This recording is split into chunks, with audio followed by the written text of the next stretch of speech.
Okay, we got Dan. And this is why Kratos versus Juggernaut isn't close. I mean, of course, man, it's Kratos, bro. I mean, Juggernaut, he alright, but I don't think he fighting no gods on no type. Well, he probably is, but I don't know. But I'm giving it to, I already know who I'm giving it to. It's Kratos. God, let's get it. Versus Juggernaut. Two of the strongest, toughest, most unstoppable forces of nature out there. Two characters ready to fight and beat anybody in their way. But what Kratos? I guess we using this Kratos. I guess we ain't using the young Kratos. It doesn't really matter. Go down trying. But what happens when they face off against each other? Who's gonna come out on top there? Really, is it even close? Let's get into it.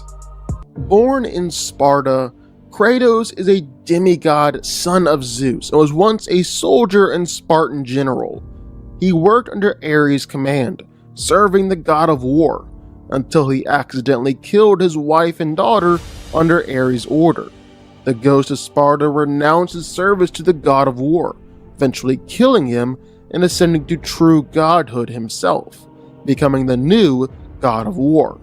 And from there, Kratos continued on his deicide, claiming revenge against his father Zeus and all the Olympian gods who had betrayed him. After following through on his vengeance, Kratos left to Norway and the world of the Norse gods.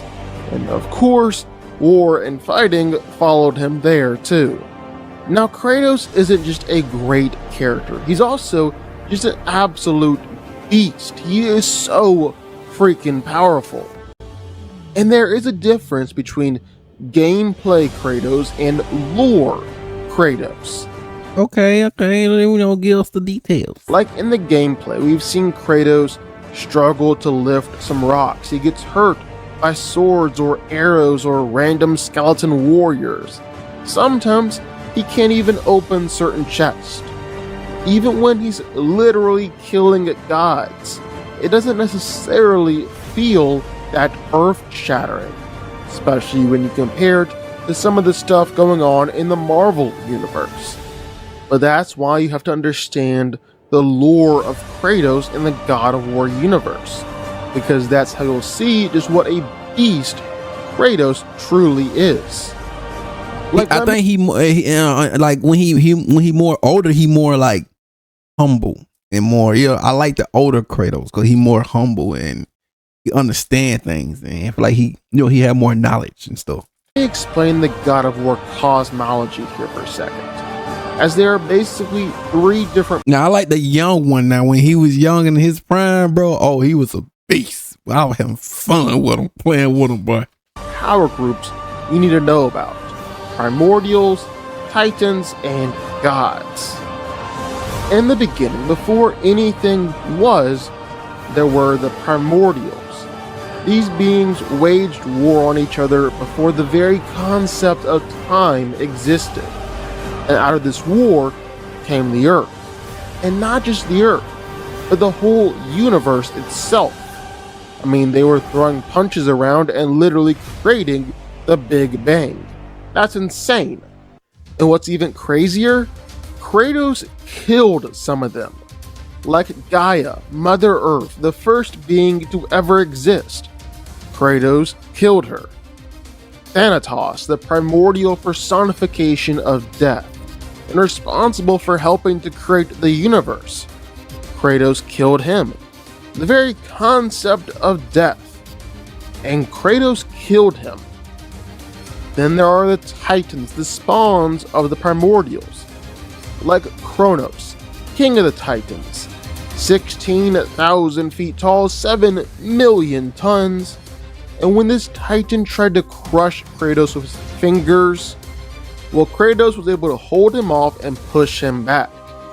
That's like holding back millions of tons, billions of tons of force.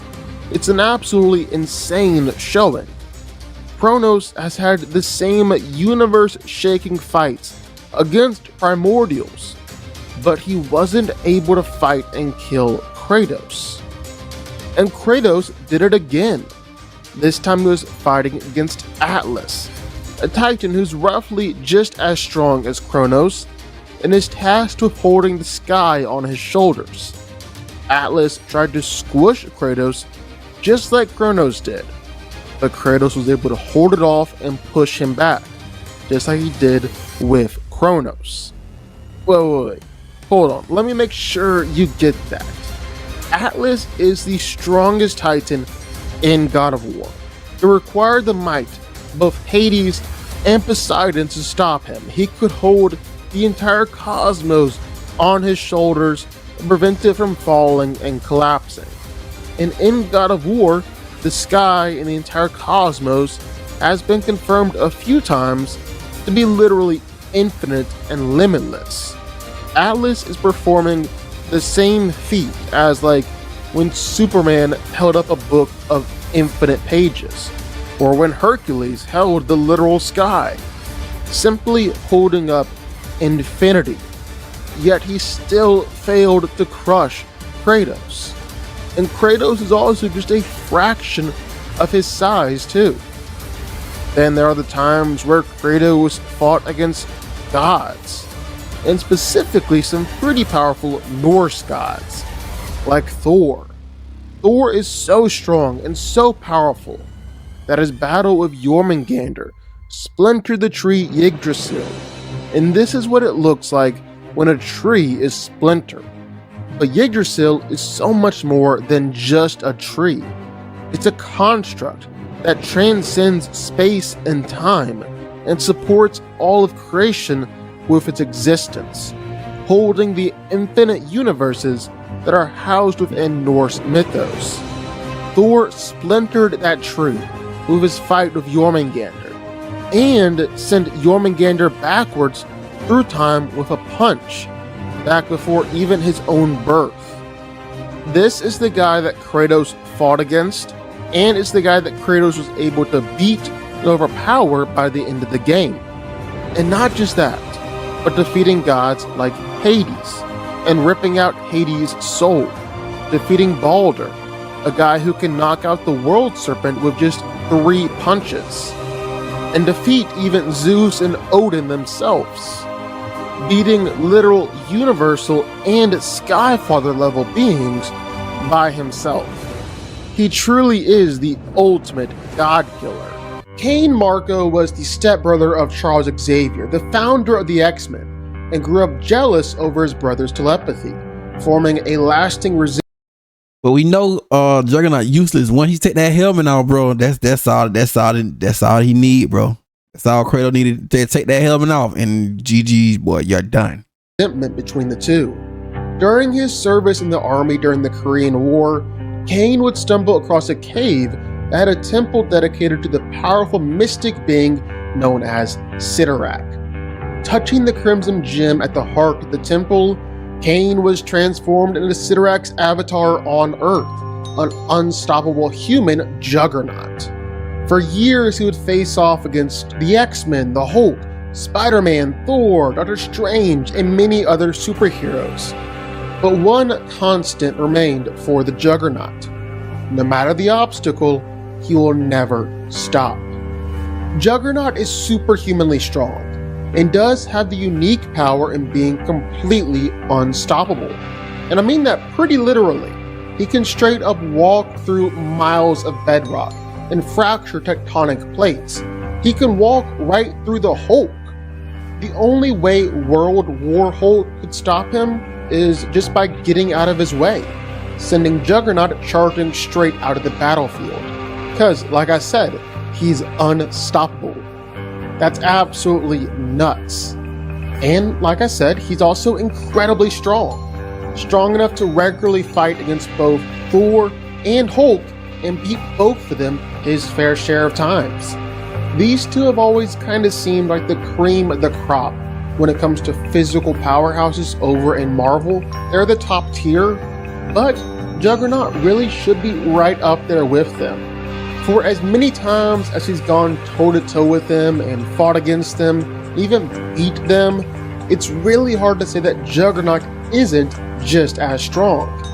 And on top of that, Jugs has regularly one-shotted some pretty powerful people, like Colossus, Captain Britain, even Captain Marvel Jr. in a crossover with DC, so that just further sets him apart from the rest and shows he's one of the top powerhouses in the Marvel Universe. And then, as if that kind of strength wasn't enough, Juggernaut has a force field that adds to his already insanely impressive durability, just further solidifying the fact that he is truly unstoppable. He's been completely fine after taking point-blank attacks from the Hulk, point-blank attacks from Thor. He's been punched from Earth to Mars by Scar and lived to tell about it, and was completely unharmed by Cyclops with enough force to tear a planet in half. Now, it's definitely debatable if Scott really has that kind of power behind his optic blast, but seeing as how Juggernaut just completely no-sold it and just laughed, I'm gonna say it really didn't matter to him. Now, the rule is that he has to have his helmet on for this impenetrable force field to operate around Juggernaut. Yeah, that's all I'm saying. Like, if that, all what you gotta do is just take that helmet off. You think Kratos can't snatch that thing? That boy been snatching all them other gods? Bro, come on now. But even when his helmet has been removed or the force field negated altogether, Kane is still ridiculously tough and can put up a fight against the best of them. And it's not just simply punches either. He can't be cut by Wolverine's claws. He's completely fine after being hit with lightning bolts from Thor, or even a God Blast, an attack that scared Galactus in the past. Heat and cold don't faze him, and it doesn't matter how hot or cold it is. He'll never grow tired, he'll never stop. Juggernaut has even been completely reduced to a skeleton, and he just kept on going. Juggernaut is truly unstoppable. So who wins here? Well, let's break it down. Now, Juggernaut is insanely powerful here. Not even kidding, Juggernaut is a planet-level force, with strength ranging from planetary to even stellar levels of infinite stamina. He'll literally never tire. But if you want to be generous, well, you could scale Juggernaut up to galaxy or universal levels if you really wanted to. He's been able to fight against the Hulk, easily overpower the Hulk as he ran right through him. He's beat the Hulk before. But Hulk has had fights before where he's destroyed universes. He shook the whole multiverse. Yet Juggernaut is powerful enough to straight match the Hulk. So it's possible that Juggernaut is on those levels too. Or Thor. Thor is strong enough to move 10 whole universes at the same time. But yet there have been several times where Juggernaut has just absolutely bodied Thor and beat Thor in a fight. Not even to mention the fact that Juggernaut has scrapped with Nightmare in his dream dimension before, or overpowered Sidorak himself in the Crimson Cosmos. So again, it suggests that Juggernaut is potentially on universal level scaling. That's kind of being generous, if you ask me. But here's the thing, you know who else is crazy powerful and gets a ton of help from insane scaling? Yeah, it's Kratos. Like, just look at some of the gods that Kratos has managed to kill, and just how powerful they are. Now, Kratos has managed to kill plenty of gods, but it was really impressive he's able to take down the big three Greek gods, Hades, Poseidon, and Zeus. Hades is the third most powerful Greek god in God of War. He's even able to gobble up Atlas's soul and gain all of his power. And Atlas is one of the most powerful titans and can carry an infinite dimension on his shoulders. So the way that Hades works, that his power increases with the more souls that he devours, and Kratos fought Hades centuries after the Great War. So that means that the version of Hades that Kratos was fighting was even more powerful than when Hades fought Atlas. Yet Hades still couldn't end up devouring Kratos' soul. Instead, it ended up being the other way around.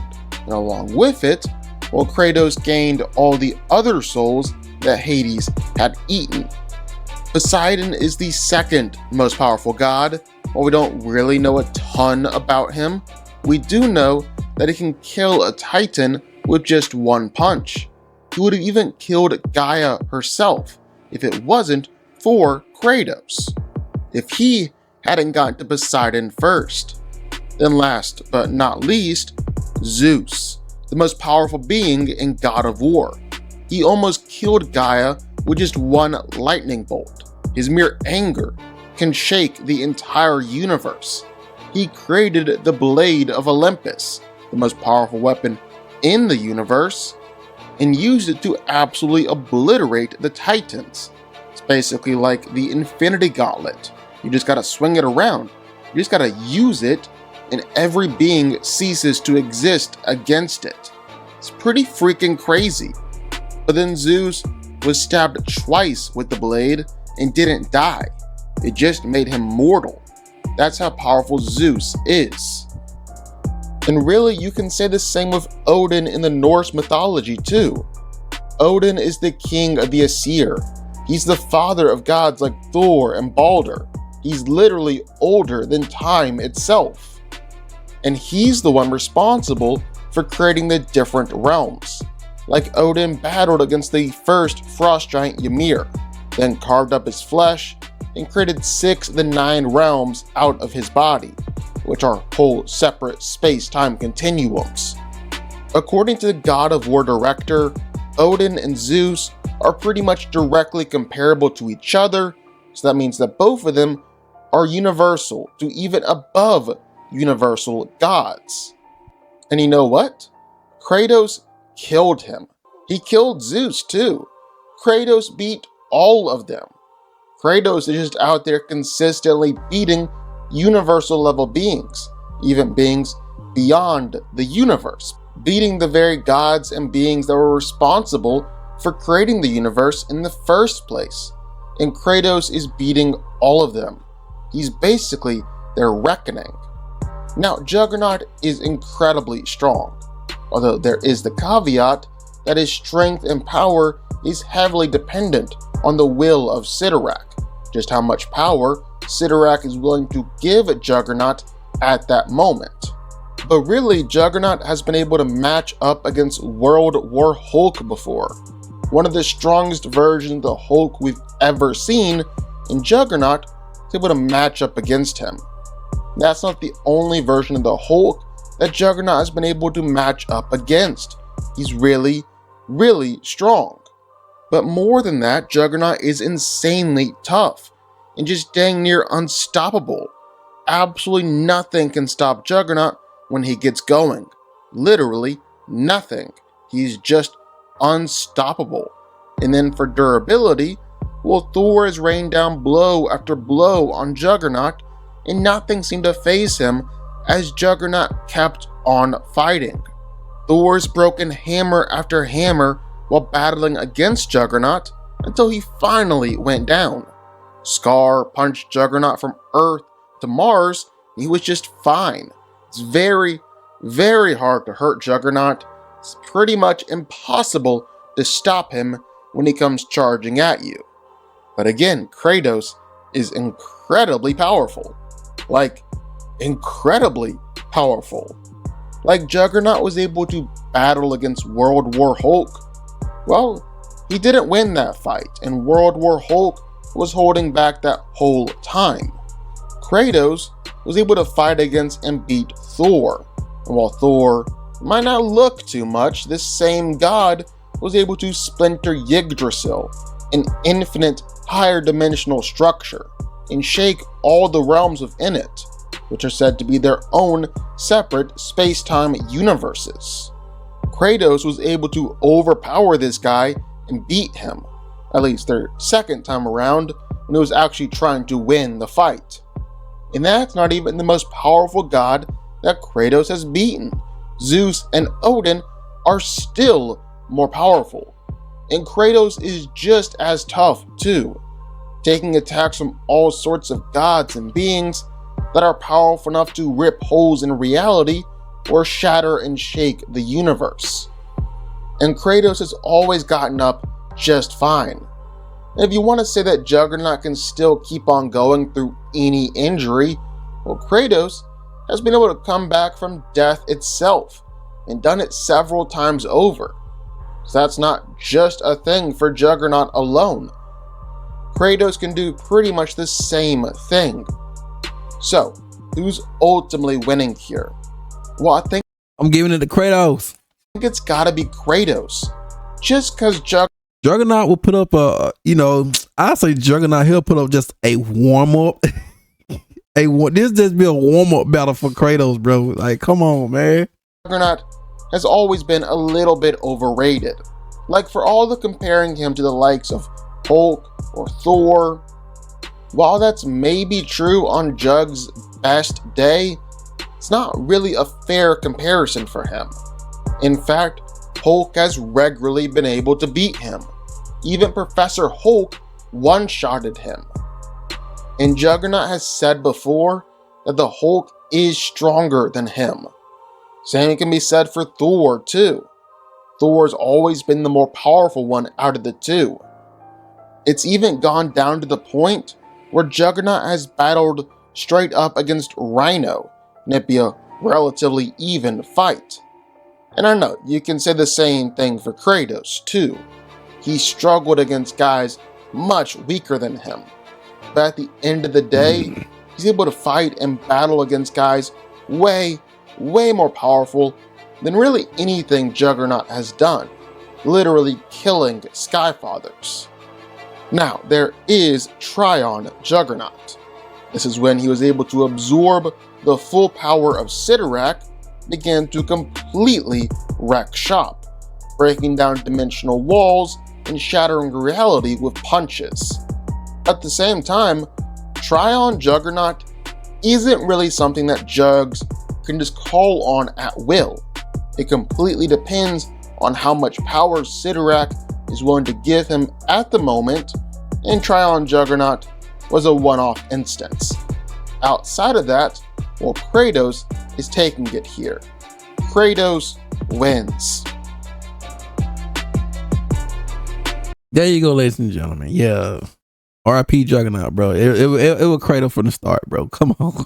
You already know. Link up in the description now. That good stuff, man. I'm out. Y'all be safe.